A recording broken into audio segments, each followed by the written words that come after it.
Do you know how piping gets stitched together to form a leather bag? Or which presser foot really works best on a sewing machine? Today I'll show you how I did it. So this was the half-finished body I made last time. And yes, it didn't come out the way I wanted. Honestly, I couldn't even tell what went wrong. Maybe you've run into the same headache before. My guess, 3 things. First, the leather was too thick. I left it at about 2 millimeters, and I probably didn't skive the edges wide enough either.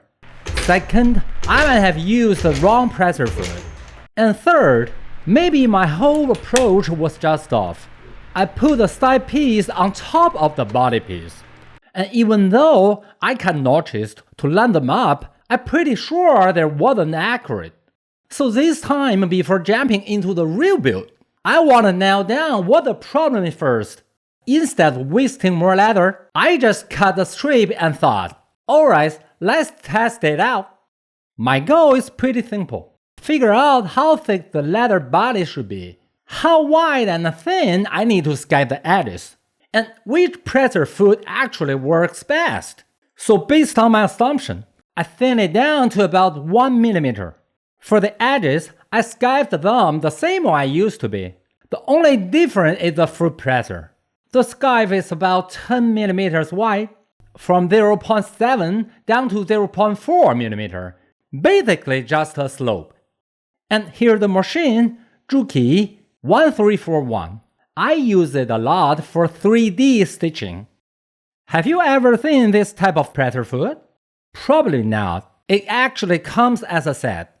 This one says 1/8A. If you've seen my earlier videos and look at the bottom of this foot, you can probably guess what it's for. And here's another one, 1/8B. And now you're probably thinking, hold on, they look the same. Why A and B? Yeah, I used to wonder the exactly same thing. No worries, I'll explain. Let's start by mounting the A side. This leather side piece here, that I just finished it. And if you've watched the earlier videos, and you know how many fails it took to get here. Honestly, I really don't want to use it for testing. But if I want the real results, I don't have a choice. That is one of those hidden costs in leatherwork. Probably part of why leather bags are so expensive.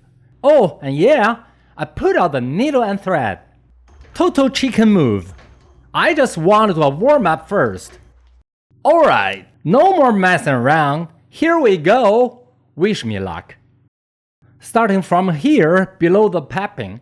Right now, the only goal is to see how the seam looks once the pieces are joined. Do I really need a guide? I feel like the groove on the presser foot might be enough. But if the edges slip, the seam won't look clean. Fine, I'll use it anyway. I also grabbed a little screwdriver to help. Pressing everything flat before sewing really makes a difference.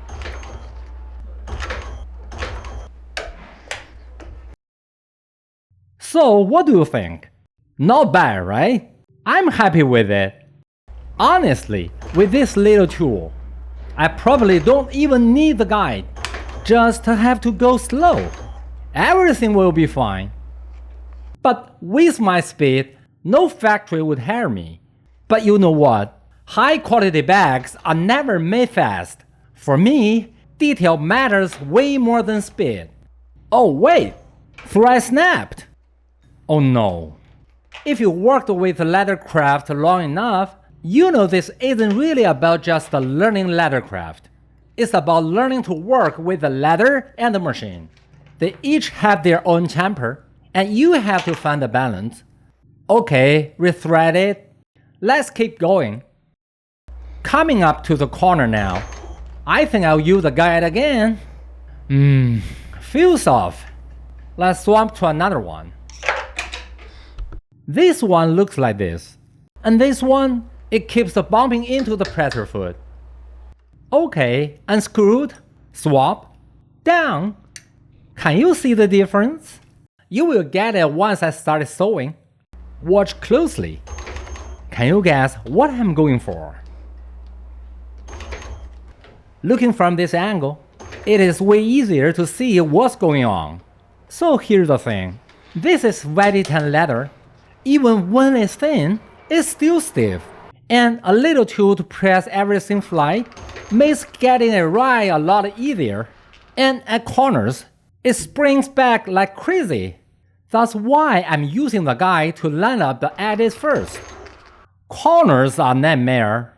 The strip pops up. The leather set piece is tiny and 3D shape, and it bumps into the needle plate. Mistakes happen in a snap. You see what I mean? And then there's me, learning, twisting, hesitating, like a total rookie. Even being this careful, I still messed up. Okay, flipping it over. Something feels off. The piping's sticking out too much. Yeah, but hold on. We're not done yet, right? So, I finally figured out the problem. 2 reasons. First, the presser foot is too wide for the edge. It really shouldn't be. Second, because of that, I had to move the guide backward to avoid hitting it. But with springy very tan leather, even if everything is lined up beforehand, it still slips the second you start stitching. So, what's the solution? Buy a narrow foot? Nope. Doesn't exist. Now, what should I do? Here's my little trick. After taping the seam, around 2 mm still sticks out. I will just trim that off. Here you can see after trimming, I don't need to shift the guide anymore. It can just keep the edges lined up while sewing. Make sense? Think the result will be better? Let's try. Yes, already feels easier. From another angle? Yeah, but I'm still nervous, glancing around, too scared to step on the pedal. But once I got past the corner, the strip part was a piece of cake. I even picked up the speed and didn't need the little chew anymore. Finished! This is the result I wanted. Edges line up nice. Flip it over. And yep, and I know what you are thinking. The piping is still sticking out. Are we seriously calling this down? Remember, there's another presser foot set, right?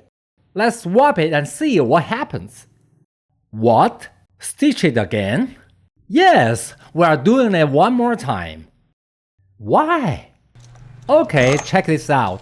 I flipped it to the back. Can you see that extra line that just appeared? Now we've got 2 parallel lines running side by side, right? And you're probably thinking, why 2 lines? Let's get a close-up look of the foot in action. You're about to see exactly what I'm doing. And here's the secret. Check this out from the front. The piping is way tighter. Remember that straight thread from earlier? It's gone.